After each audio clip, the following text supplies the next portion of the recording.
Tahun 2024 adalah tahun untuk bangkit. Jadi teranglah. The year to arise and shine. Bangkitlah, terangmu sudah datang. Bangkitlah, terangmu sudah datang. Kemuliaan Tuhan telah terbit. Kemuliaan Tuhan telah datang. Kemuliaan Tuhan telah terbit atasku. Atasku. Atasmu. Atasmu. Atasku.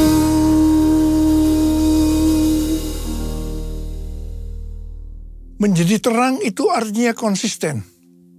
Tidak kadang-kadang terang atau kadang-kadang gelap, tetapi harus terus-menerus menjadi terang.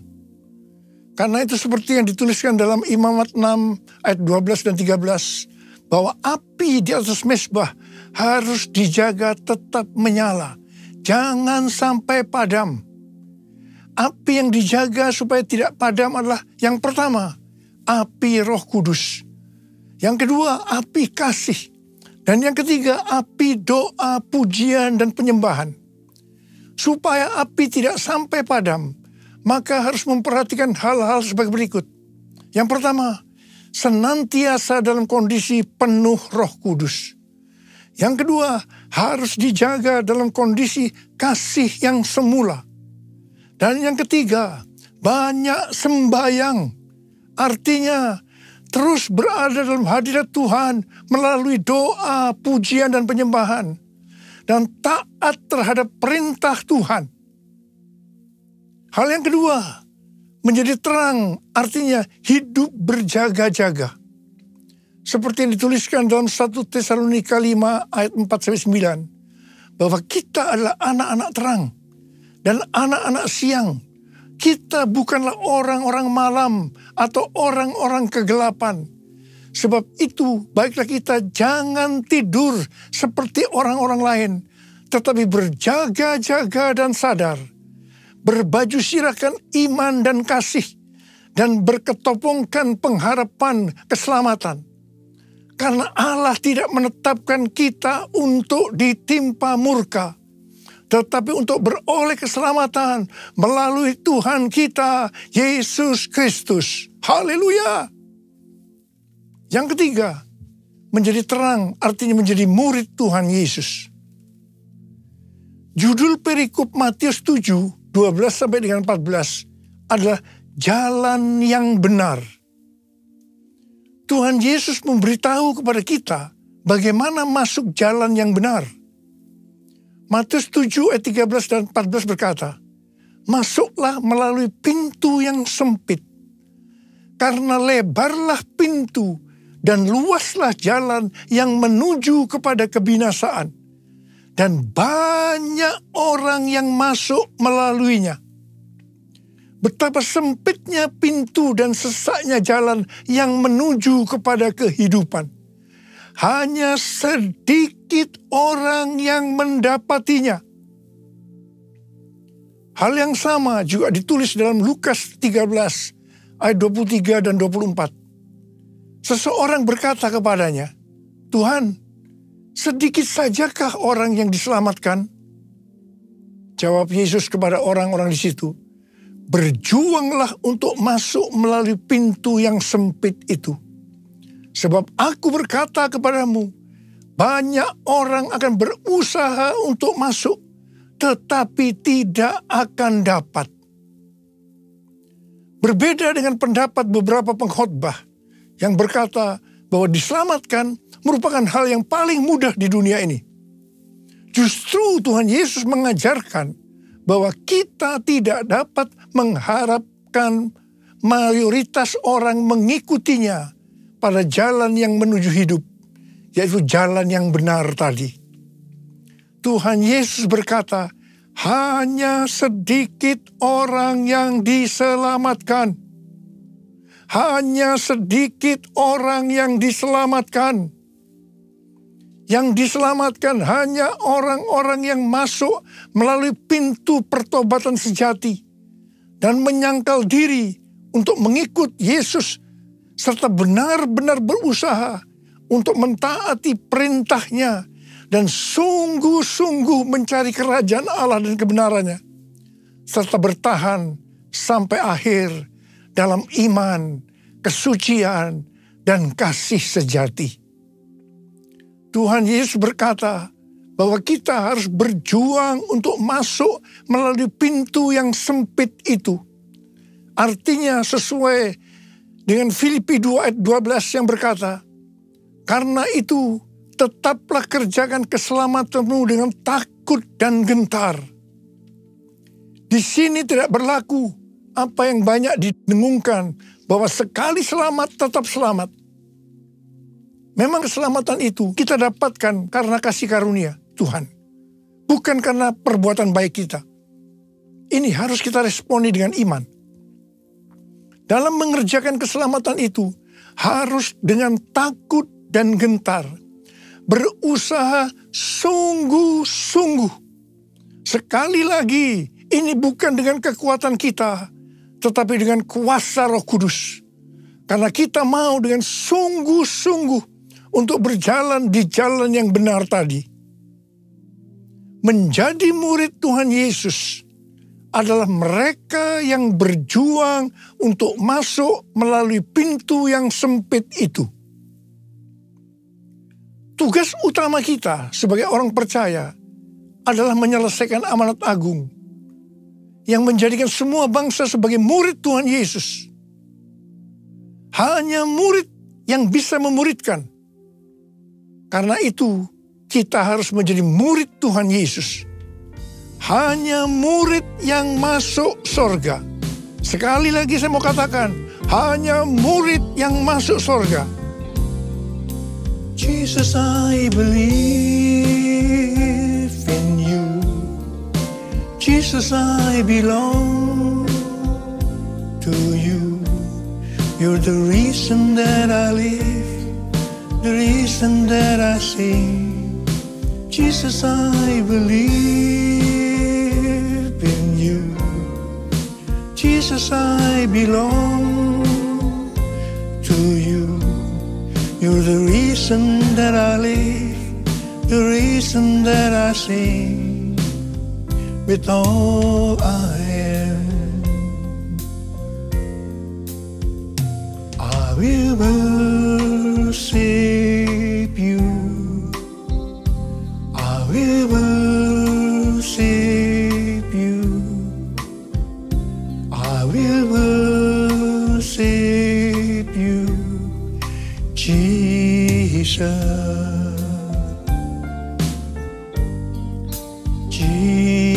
Jesus.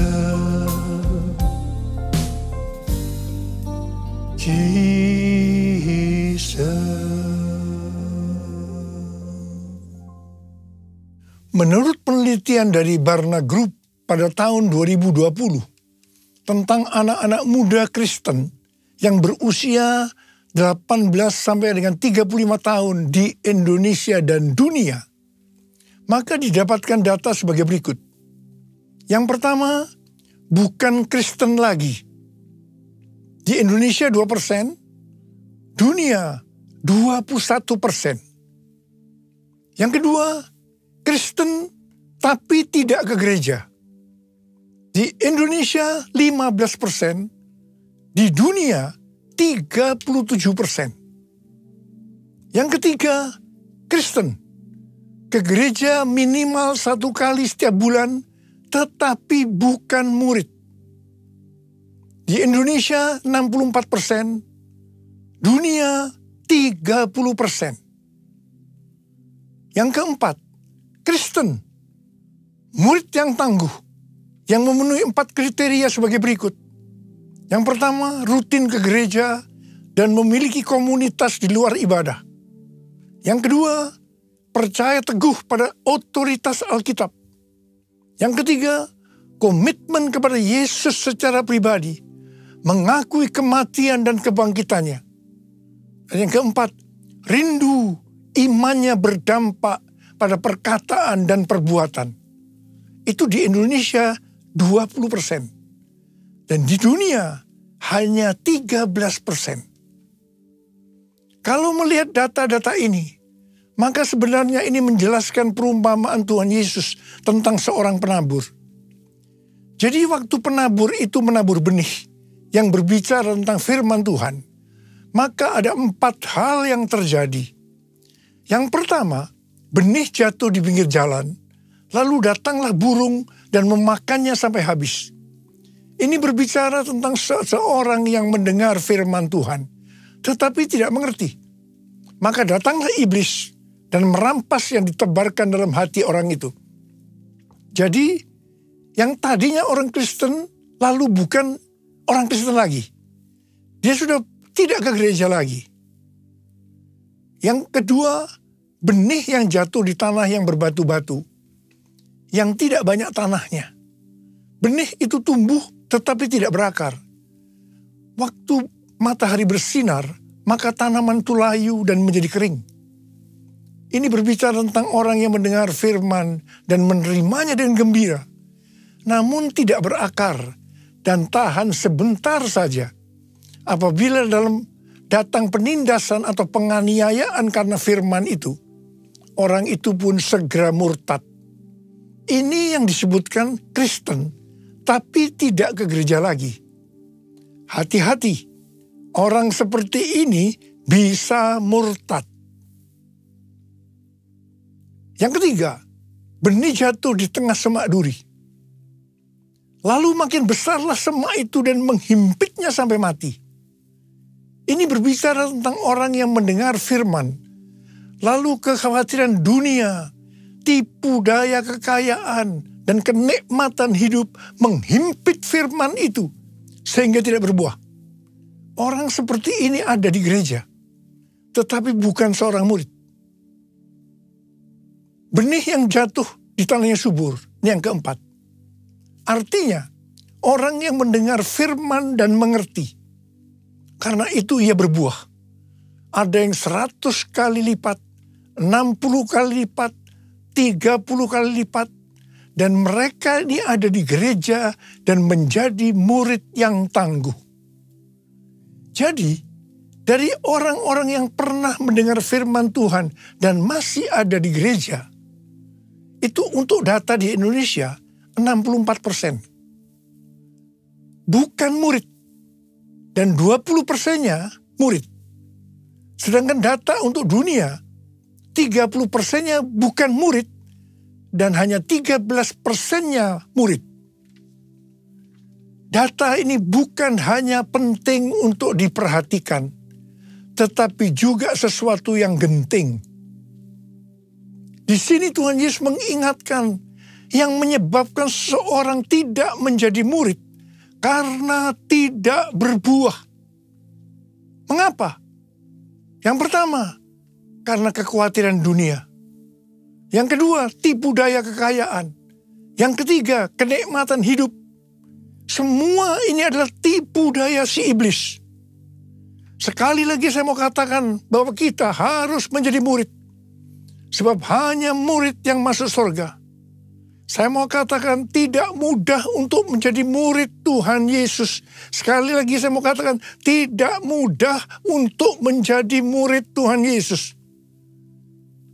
Kita akan melihat apa syarat menjadi murid Tuhan Yesus menurut Tuhan Yesus. Yang pertama, Lukas 14 ayat 26 berkata, "Jikalau seseorang datang kepadaku dan ia tidak membenci ayahnya, ibunya, istrinya, anak-anaknya, saudara-saudaranya, laki-laki atau perempuan, bahkan nyawanya sendiri, ia tidak dapat menjadi muridku." Menurut Alkitab penuntun hidup berkelimpahan, membenci di sini berarti kurang mengasihi. Jadi kita harus kurang mengasihi siapa saja termasuk nyawa kita dibandingkan kita mengasihi Tuhan Yesus. Jadi nomor 1, kita harus mengasihi Tuhan Yesus. Yang lain-lainnya nomor 2 dan seterusnya. Tidak mudah. Ada harga yang mahal yang harus kita bayar. Yang kedua, Lukas 14 ayat 27. Tuhan Yesus berkata, siapa saja yang tidak memikul salibnya dan mengikut aku, ia tidak dapat menjadi muridku. Memikul salibnya setiap hari berarti kita mengikuti Tuhan Yesus dengan pengorbanan. Pilihan antara menyangkal diri atau hidup menurut keinginan kita yang mementingkan diri sendiri harus dibuat setiap hari. Pilihan itu yang akan menentukan nasib akhir kita. Kita harus jadi tenang dengan memikul salib. Hal yang ketiga, Lukas 14 ayat 33. Tuhan Yesus berkata, demikian pula lah tiap-tiap orang di antara kamu yang tidak melepaskan dirinya dari segala miliknya tidak dapat menjadi muridku. Harga untuk menjadi murid sejati adalah mengorbankan semua hubungan dan harta milik, yaitu segala sesuatu yang kita miliki. Mungkin itu materi, keluarga, kehidupan, cita-cita, rencana, dan kepentingan kita sendiri. Ini tidak berarti bahwa kita harus membuang semua yang kita miliki. Tetapi segala yang kita miliki harus diserahkan untuk melayani Dia. Dan kita berada di bawah tuntunannya. Menjadi seperti Kau, Yesus. Menjadi seperti Kau, Yesus. Menjadi sempurna dalam seluruh hidupku. Menjadi seperti Kau, Yesus.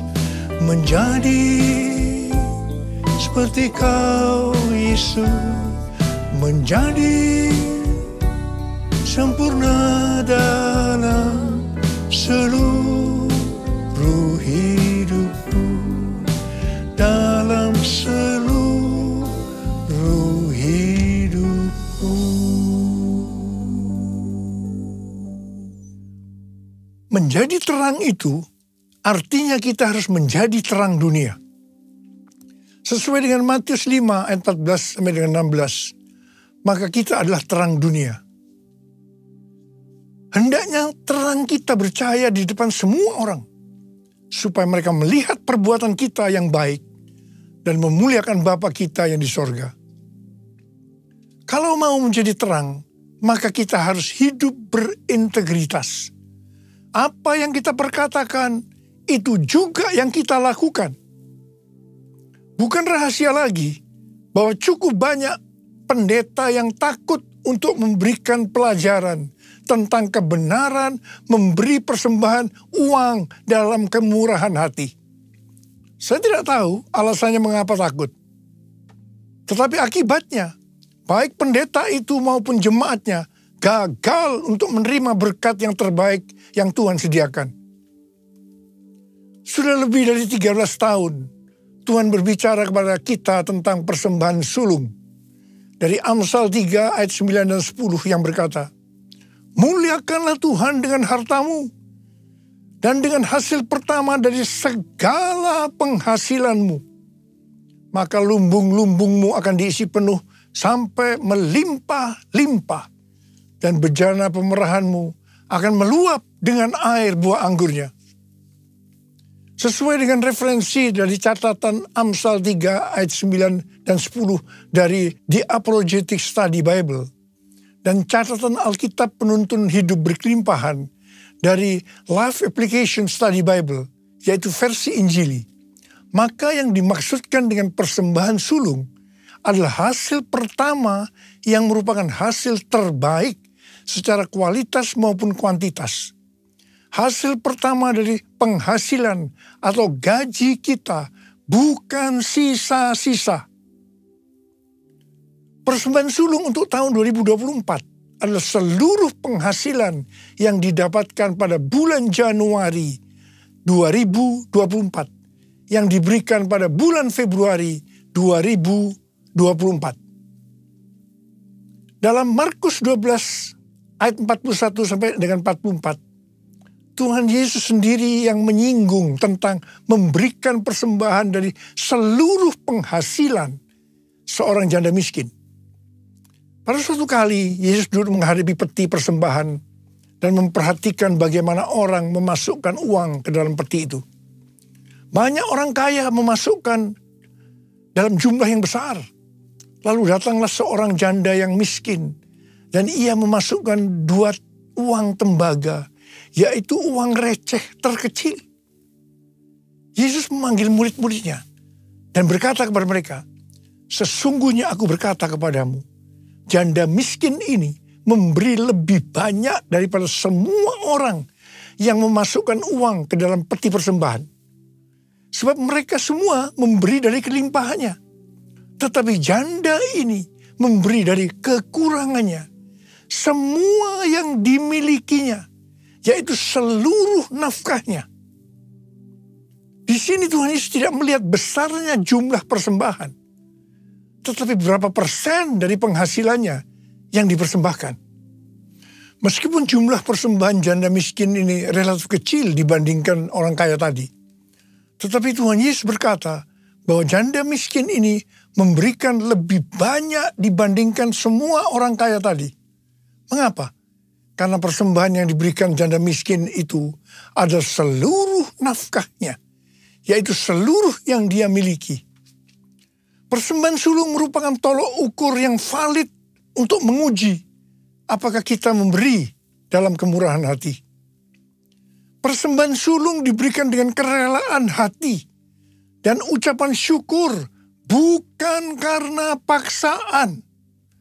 Sekali lagi saya mau katakan, bukan karena paksaan.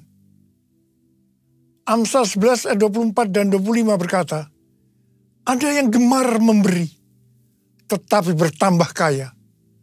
Ada yang menghemat secara berlebihan, namun selalu berkekurangan. Siapa banyak memberi berkat, diberi kelimpahan. Siapa memberi minum, ia sendiri akan diberi minum." Sebagai bapak rohani dan hamba Tuhan, selama 13 tahun ini, saya bukan hanya mengajarkan tentang persembahan sulung, tetapi juga melakukannya. Tema khotbah untuk bulan Februari tahun 2024 ini adalah kita harus menjadi murid Tuhan Yesus. Ada berapa banyak di antara saudara yang berkata, "Tuhan, saya mau menjadi murid Tuhan Yesus. Saya mau menjadi murid-Mu ya Tuhan Yesus." Angkat tangan. Katakan bersama saya, "Ini aku Tuhan, utuslah aku, sampai generasiku diselamatkan. Ini aku Tuhan, utuslah aku, sampai generasiku diselamatkan. Sampai generasiku diselamatkan." Sekali lagi katakan, sampai generasiku diselamatkan. Mari kita angkat tangan kita. Kita berbahasa roh, sembah Dia. Uriala masyandara kana mayara la bala bala bala bala bala. Uriala la bala bala bala bala bala bala bala bala bala. Sembah Dia. Berbahasa roh, berbahasa roh, berbahasa roh. Uriala kana mayara la bala bala bala bala bala bala bala bala. Rada bala bala. Tuhan, urapi kami semua. Urapi Tuhan anak-anak-Mu yang sudah mengangkat tangan mereka. Mereka berjanji saat ini Tuhan, kami mau menjadi murid Tuhan Yesus. Kami mau menjadi murid Tuhan Yesus. Terima pengurapan Tuhan, terima. Terima kasih Tuhan. Terima kasih. Dalam nama Yesus. Amin.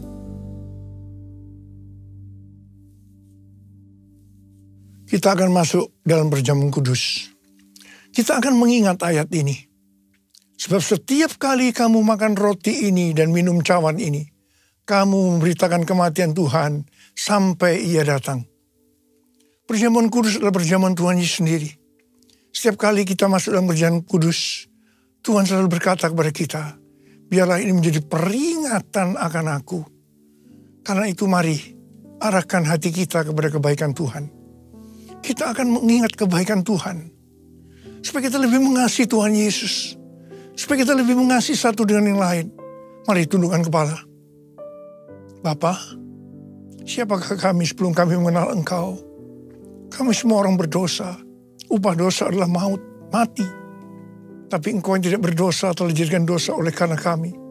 Engkau harus turun dari sorga mulia, mati ganti kami dengan penderitaan yang luar biasa. Sungguh kalau kami pikirkan betapa baiknya Engkau ya Aba. Engkau jadikan kami sebagai anak-anak-Mu. Engkau berkati, Engkau tuntun, Engkau bela, Engkau lindungi, Engkau sembuhkan hamba-Mu. Dan Engkau juga tegur kalau kami salah. Tuhan terima kasih, itu Engkau ya Aba. Itu Engkau ya Aba. Tuhan akan memberkati kita melalui perjamuan kudus. Tapi Tuhan mau kita makan dan minum dengan cara yang benar. Karena itu masing-masing berdoa. Introspeksi. Lihat keadaan dirimu masing-masing. Jangan menyimpan dosa. Kalau ada dosa langsung minta ampun sama Tuhan. Minta ampun. Supaya diberkati. Supaya diberkati. Ampuni saya Tuhan. Ampuni, ampuni, ampuni. Ampuni ya Bapa. Kau melihat anak-anakmu sedang meminta ampun padamu. Maka layakkan kami untuk masuk dalam perjamuan kudus ini Abah. Terima kasih. Kami akan masuk dalam perjamuan kudus dengan hati yang penuh ucapan syukur. Dalam nama Yesus kami berdoa. Amin. Mari. Angkat roti di tangan kanan kita tinggi-tinggi. Sebab apa yang telah kuteruskan kepadamu telah aku terima dari Tuhan. Yaitu bahwa Tuhan Yesus pada malam waktu ia diserahkan mengambil roti. Dan sesudah itu ia mengucap syukur atasnya. Yang memecah-mecahkannya dan berkata, inilah tubuhku yang diserahkan bagi kamu. Perbuatlah ini menjadi peringatan akan aku. Saudara dikasih Tuhan, bukankah roti yang kita pecah-pecahkan ini adalah persekutuan kita dengan tubuh Kristus? Mari kita makan dalam nama Yesus.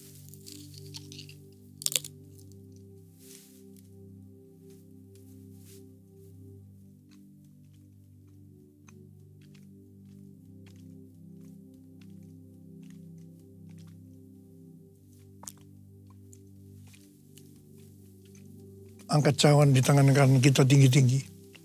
Demikian juga yang mengambil cawan sesudah makan lalu berkata, cawan ini adalah perjanjian baru yang dimeterkan oleh darahku. Perbuatlah ini setiap kali kamu meminumnya menjadi peringatan akan aku. Saudara kasih Tuhan, bukankah cawan pengucapan syukur yang atasnya kita ucapkan syukur adalah persekutuan kita dengan darah Yesus. Mari kita minum dalam nama Yesus.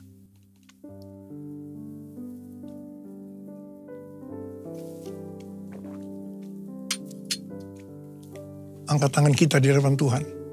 Ucapkan syukur dan terima kasih dengan suara. Jangan diam.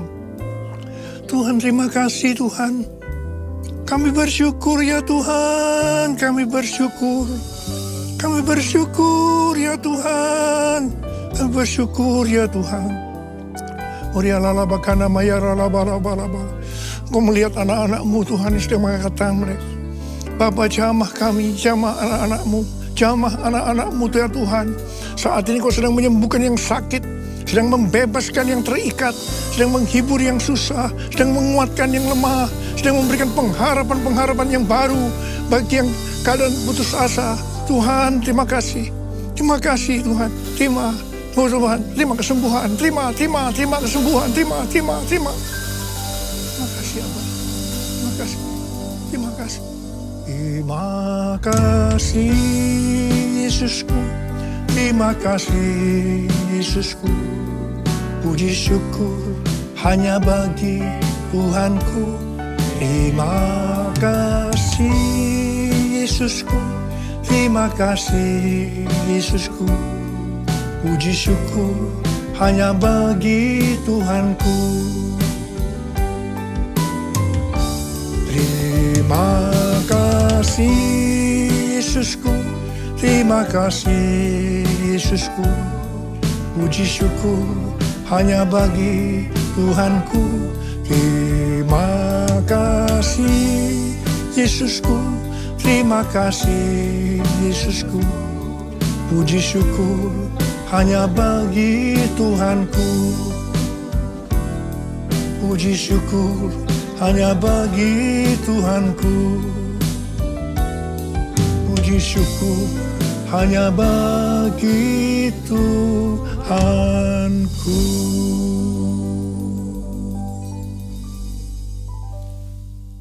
Terimalah berkat Tuhan.